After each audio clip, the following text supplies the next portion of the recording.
Good morning student. Online classes में Vinayak school की ओर से आप सबका स्वागत है। हम कबीरदास जी के पद पढ़ रहे थे। उसमें हमने देखा कि कबीरदास जी निर्गुण निराकार ब्रह्म के, ईश्वर के जो है उन्होंने आराधना की, भक्ति की और उसी का उन्होंने संदेश दिया। कबीरदास जी का जन्म जो है 1398 में काशी के पास मगहर में हुआ था। उनके जन्म के बारे में विद्वानों में मतभेद था, सभी विद्वान एक मत में थे, किंतु फिर भी 1398 में कबीरदास जी का जन्म माना जाता है विद्वानों के अनुसार। रामानंद कबीरदास जी के गुरु थे।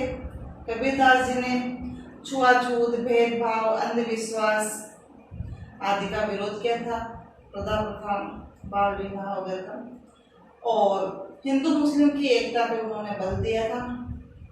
1518 में उनका देहांत जो है मगहर में हुआ। मैंने कल कबीरदास जी के 2 पद बताए थे आपको।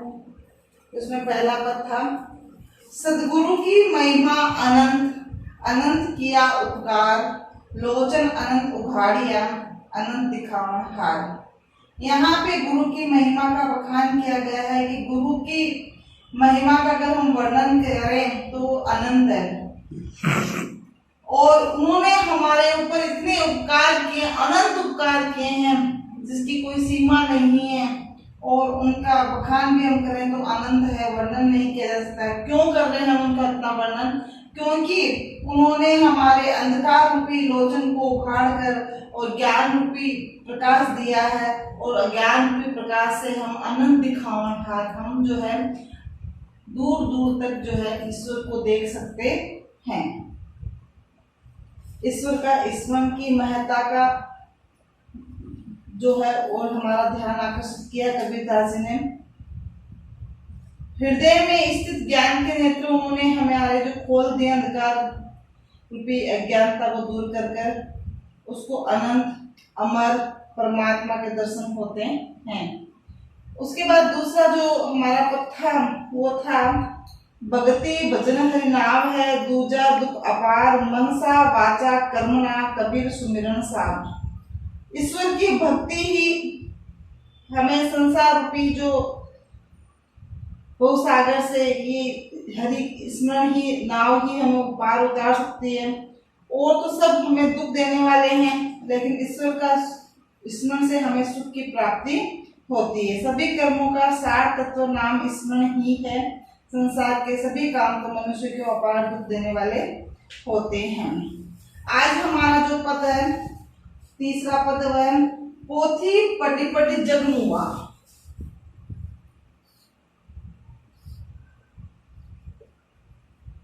पोथी पढ़ी पढ़ी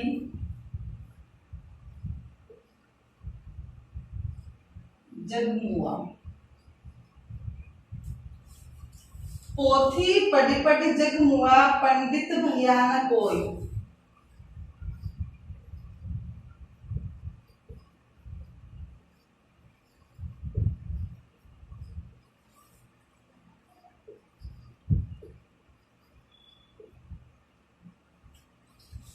पोथी पढ़ी पढ़ी जगमुआ, पंडित भैया न कोई, ढाई आखिर प्रेम का,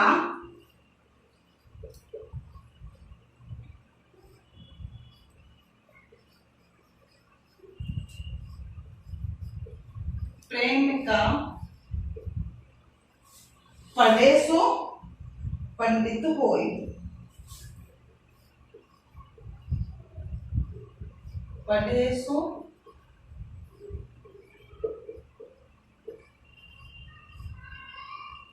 पंडित हो।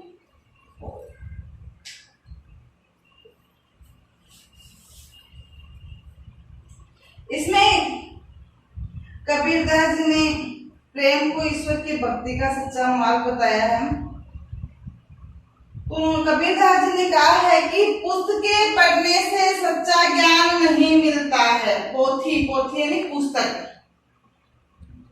पोथी पढ़ी पढ़ी जगमुआ, पोथी पढ़ पढ़कर मनुष्य जो है, संसार जो है वह सच्चा ज्ञान प्राप्त नहीं कर सकता। पंडित भयानक कोई। पोथी को पढ़ पढ़कर जो है न ईश्वर की किसी ने प्राप्ति की। पुस्तकें पढ़ते पढ़ते पूरा जीवन बीत जाता है, मनुष्य की मृत्यु हो जाती है, लेकिन उसे ईश्वर की प्राप्ति नहीं होती। मनुष्य को सच्चा ज्ञान तभी मिलता है जब उसके मन में ईश्वर प्रेम की ज्योति मिलती है। तो जब हम ढाई आखर प्रेम का, जब हम ईश्वर से प्रेम करेंगे, ढाई अक्षर प्रेम का पढ़कर हम ईश्वर से अपना आत्मा का परमात्मा के साथ संबंध जोड़ेंगे। पढ़े सो पंडित होए। केवल किताब पढ़ने से ही पंडित नहीं बनता व्यक्ति, वह व्यक्ति पंडित है, वह ज्ञानी। पंडित का मतलब ज्ञानी, उसी को ज्ञान की प्राप्ति होती है जिसका आत्मा और परमात्मा के साथ प्रेम का संबंध बन जाता है। जिसका प्रेम का संबंध बन गया वही पंडित होए, वही सच्चा ज्ञानी है। परमात्मा से सच्चा प्रेम करके ही मनुष्य को ज्ञान की प्राप्ति होती है। किसके साथ? परमात्मा के साथ। और वो हमारी क्या होती है? आत्मा। तो परमात्मा के साथ प्रेम का संबंध करेंगे तभी हमें सच्चा ज्ञान प्राप्त होगा, तभी हम सच्चे ज्ञानी अर्थात पंडित बन पाएंगे। आया क्या समझ में? एक बार पुनः दोहरान कर रही हूँ। पोथी पढ़ी पढ़ी जग मुआ, पंडित भयानक कोई, ढाई आखर प्रेम का पढ़े सो पंडित होय। पंडित का मतलब है ज्ञानी, ज्ञान की प्राप्ति। तो पोथी यानी पुस्तकें पढ़ने से संसार में मनुष्य को जो है ज्ञान की प्राप्ति नहीं हो सकती। अगर किताबी ज्ञान से ही अगर मनुष्य ज्ञानवान बन सकता है तो कोई भी व्यक्ति जो है ज्ञानी हो सकता है, लेकिन उसके लिए हमें परमात्मा से जो है संबंध बनाना पड़ेगा, उनके साथ प्रेम जो है करना पड़ेगा। जब हमारा आत्मा का है, जब परमात्मा के साथ जो है सच्चा प्रेम करके ही मनुष्य जो है सच्चा ज्ञान प्राप्त कर सकता है। तबे तो यहाँ प्रेम पढ़े सो पंडित, प्रेम जो ढाई आखर प्रेम का है, ये परमात्मा से जब हम जोड़ेंगे और इसको जोड़ने ये पढ़ लेंगे, प्रेम का संबंध जब हम बनाने लग जाएंगे तो हम सच्चे ज्ञानी बन जाएंगे। दूसरा है ऊंचे कुल का जन्मिया। ये 3 नंबर का पद है। 4 नंबर ऊंचे कुल का जन्मिया।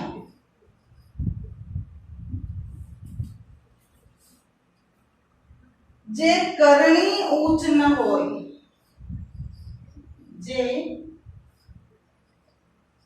करणी ऊंच न होय। ऊंचे कुल का जन्मिया, जे करणी ऊंच न होय, सोवन कलश सूरे भरिया। सोवन भी होता है, ये सुब्रम होता है बेटे, सुब्रम कलश सूरा भरिया। सुबरन कलश सूरा भरिया, साधु निंदा सोए। साधु निंदा सोए।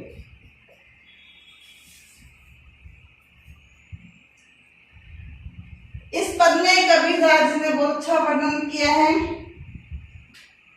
इस पद में कबीरदास जी ने बताया है कि मनुष्य जो है सम्मान अपने सत्कर्मों से प्राप्त करता है।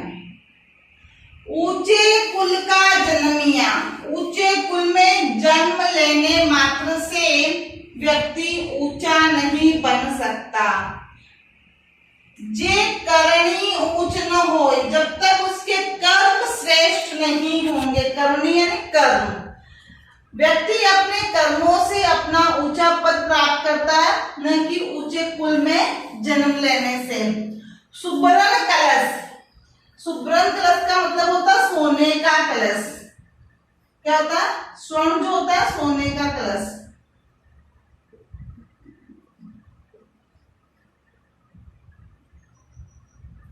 पात्र जो होता है सोने का जो बना पात्र होता है उसमें सूरा, सूरा होता है मदिरा, नशीला पदार्थ भर दिया जाए तो साधु निंदा सोए। क्योंकि सूरा अच्छी चीज है क्या? सूरा मदिरा नहीं है ना, तो उसको चाहे सोने के पात्र में डाल देंगे फिर भी वह अच्छा नहीं होगा, सूरा अच्छा नहीं होगा। तो साधु या साधु सज्जन व्यक्ति उसकी निंदा ही करेंगे। एक बार फिर से देखें।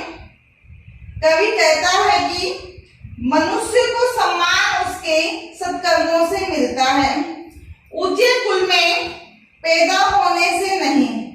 जिस मनुष्य के कार्य ऊंचे कुल में पैदा होने पर भी उत्तम नहीं होते, किंतु तो लोग उसकी निंदा ही करते हैं, क्योंकि वह शराब से भरे हुए सोने के कलश के समान होता है। किसके समान होता है? अगर उसके कर्म अच्छे नहीं है तो सोने के पात्र में रखा जो सूरा होता है, शराब, उसके समान होता है। सोना मूल्यवान होता है, किंतु शराब के संपर्क से वह निंदनीय हो जाता है और सज्जन व्यक्ति जो है उसकी निंदा ही करते हैं। साधु यानी सज्जन व्यक्ति उसकी निंदा ही करते हैं। इस तरह से आप देखें, इसमें शब्दार्थ देखें। पोथी, पोथी का अर्थ होगा पुस्तक या धर्म ग्रंथ। पोथी का पुस्तक या धर्म ग्रंथ। पढ़ी पढ़ी यानी पढ़ना, मुआ यानी मर गया, पंडित ज्ञानी, आखर का मतलब है अक्षर, करणी कर्म, सुब्रन सोने से बना, कलश यानी घड़ा, सूरा यानी शराब यानी मदिरा, साधो यानी सज्जन पुरुष, निंदा या निंदा करना, सो यानी उसकी। इस प्रकार से आपके ये दो पद हुए। तीसरा पद,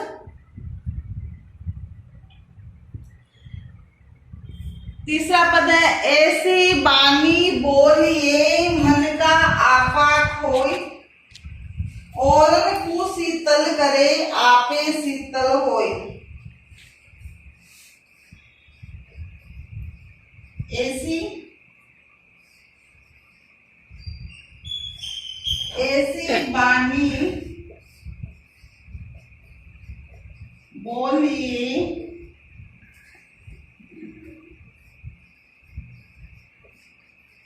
मन का आपा खोई।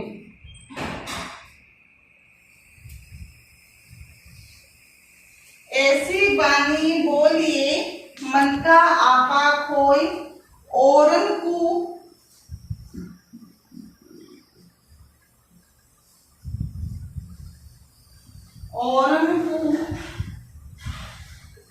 शीतल करे,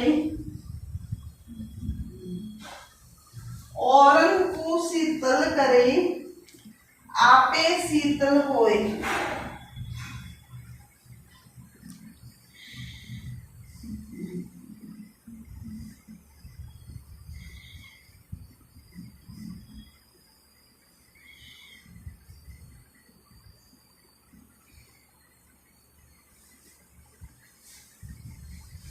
ऐसी बानी बोलिए मन का आपा खोई, औरन को शीतल करे आपे शीतल होय।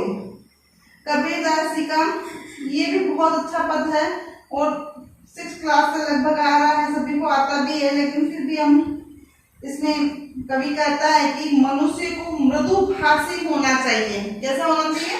मृदु भाषी, मीठी आवाज वाला। उसे अपने मन के अहंकार को छोड़कर सबके सबके साथ मधुर वाणी में बोलना चाहिए।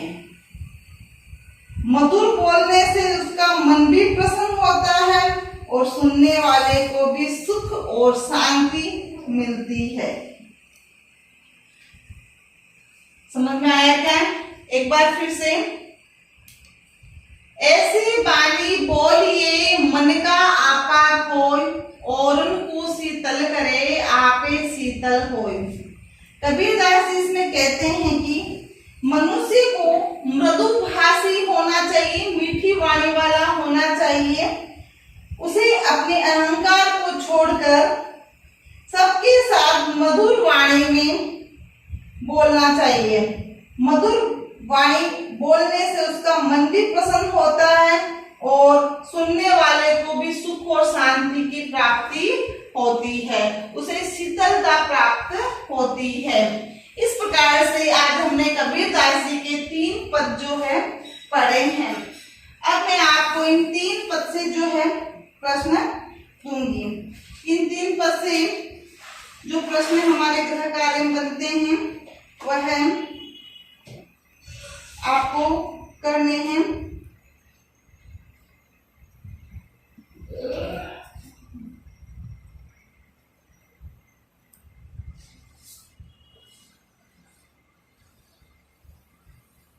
बच्चों, कबीरदास जी के गुरु कौन थे?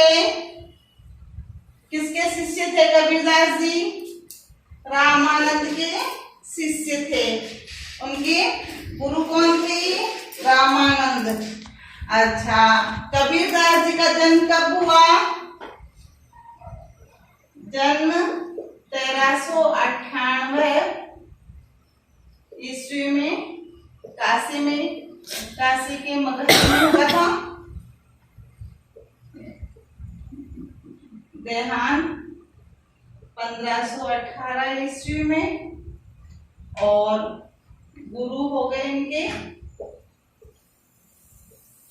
रामानंद जी। और इनका पालन पोषण किसने किया था?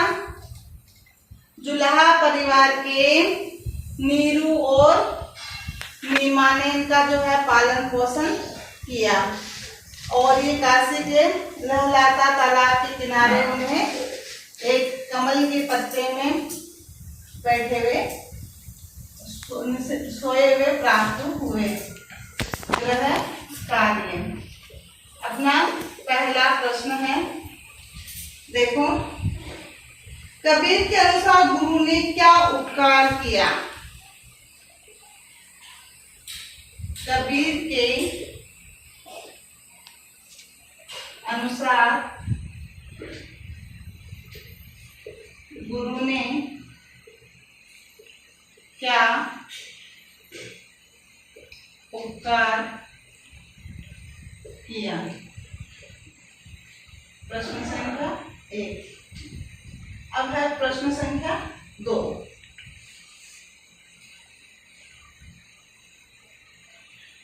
ढाई आखर प्रेम का।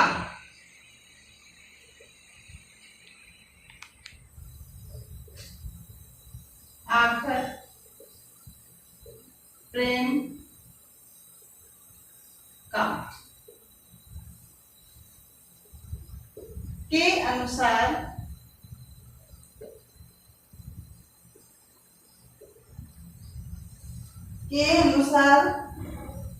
कवि ने क्या संदेश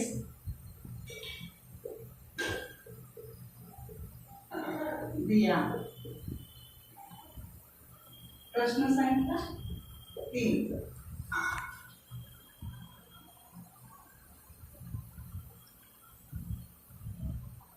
कर्म की महिमा बताने के लिए कबीर ने क्या उदाहरण दिया? कर्म की महिमा बताने के लिए कबीर ने क्या उदाहरण दिया? कबीरदास जी ने कौन सा उदाहरण दिया बेटे? सुवर्ण कलश सूरा भरा। सोने के कलश में यदि मदिरा या शराब को रख दिया जाए तो सज्जन पुरुष उसकी निंदा ही करेंगे। ऊंचे कुल में जन्म लेने मात्र से ही व्यक्ति जो है सम्मान प्राप्त नहीं करता। जब तक उसके कर्म श्रेष्ठ नहीं होंगे वह अच्छा व्यक्ति कहलाने लायक, सम्मान प्राप्त करने लायक नहीं रहेगा। और ढाई आखिर प्रेम का मैंने आपको समझाया था। कबीर के अनुसार गुरु ने क्या उपकार किया है। इस प्रकार से हमारे ये 3 प्रश्न जो है बनते हैं। और एक छोटा सा प्रश्न आपके हैं कि मैं और पूछ सकती हूँ, कबीर के मत से मीठे वचन क्यों बोलने चाहिए? प्रश्न संख्या 4। कबीर के मत से